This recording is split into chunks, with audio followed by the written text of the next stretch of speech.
Hi, Kristin here, business and leadership coach for dentists. Let me save you some money.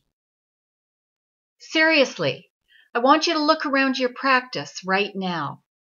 I want you to pinpoint any piece of equipment that you rarely use, instrumentation you bought and decided you didn't like, supplies you changed your mind about. Maybe equipment that doesn't quite fit your needs. Is your autoclave too small? What about the abandoned endo system? Stop wasting your money. I teach business boot camp for dentists, and my students already know this. If you want to stop throwing away your hard-earned dollars, you need a plan. First thing you need to do is give it the 2R rule. The 2R rule is if there is risk involved, and that means your energy, your time, your money. If there's any risk involved, you need a plan. And if your venture is anything that you're about to undertake, anything you're going to purchase, or something that you're planning, whether it's a renovation or taking on an associate or buying a piece of equipment, if it's going to use any of your resources, and that means energy, time, and money as well, then you need a plan.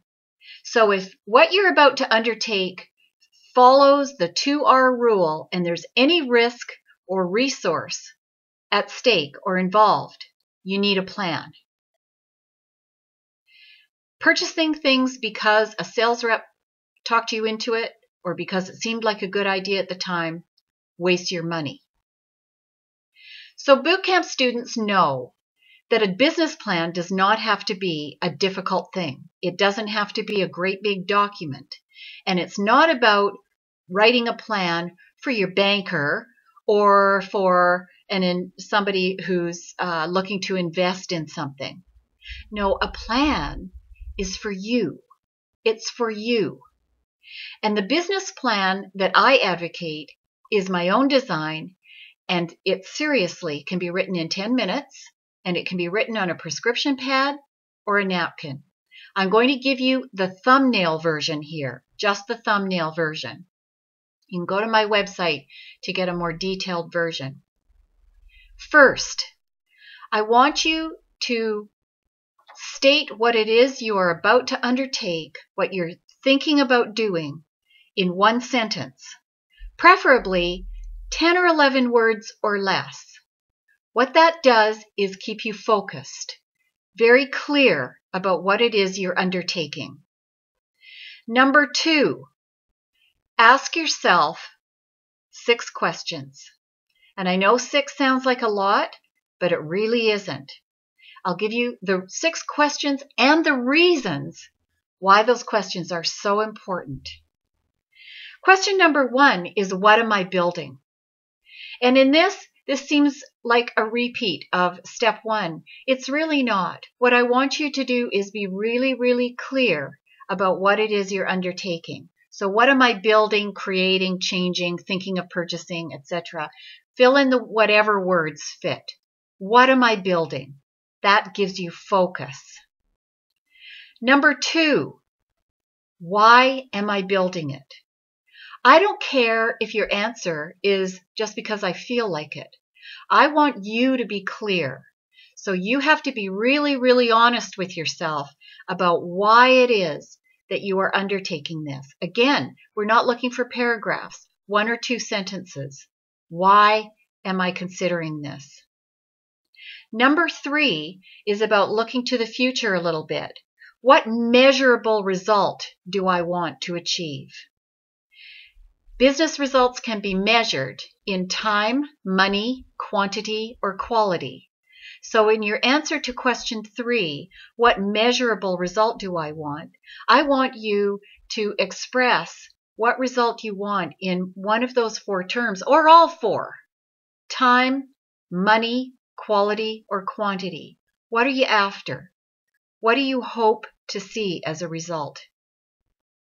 Question number 4 that I want you to ask yourself is, how will I build it? How will I build it? What that does is it breaks the job down into chunks. I like to say it breaks the war down into individual battles. These are your broader goals. So if you are going to purchase something, you might break it down into a process of researching the equipment, purchasing the equipment, and then being trained on the equipment. So do you see, I've broken the job down into more manageable chunks. Number 5 is what is the work that needs to be done? And here's where you create your actual action plan. You take each of those chunks and you make a list of all the things that you need to do in order to get each chunk done.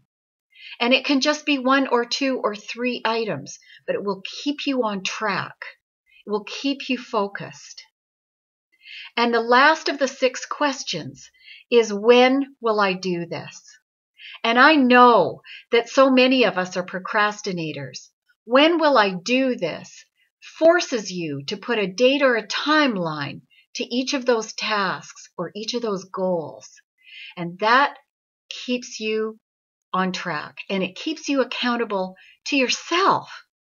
Remember, this is a business plan for you. So now you have very clearly stated what it is you're about to undertake. And then you have asked yourself those 6 key questions that keep you clear and focused and allow no room for procrastination or variables or what ifs. The very last thing that I ask from this business plan is to follow up. And that is, when you have undertaken the plan and you got the job done, remember you stated what your vision was in those measurable, you expressed it in those measurable ways. Now I want you to follow up. Now I want you to measure whether or not this has been successful for you. What is the quality? What is the quantity? How do you measure up as far as time and money? Did you meet your objectives in all 4 of those areas? That which can be measured will improve. I don't know who said that, but it was really wise. As I said to you before, my business bootcamp for dentist students know this plan. I recently had a student dentist who has been in practice for 30 years, say to me after learning this quick and easy plan, "Man, I wish I'd known this 30 years ago. You would have saved me a ton of cash." So put the plan into action. Go to my website at www.nickelsilver.ca, NICKELLSILVER, and get this plan and use it. You'll save yourself a ton of cash.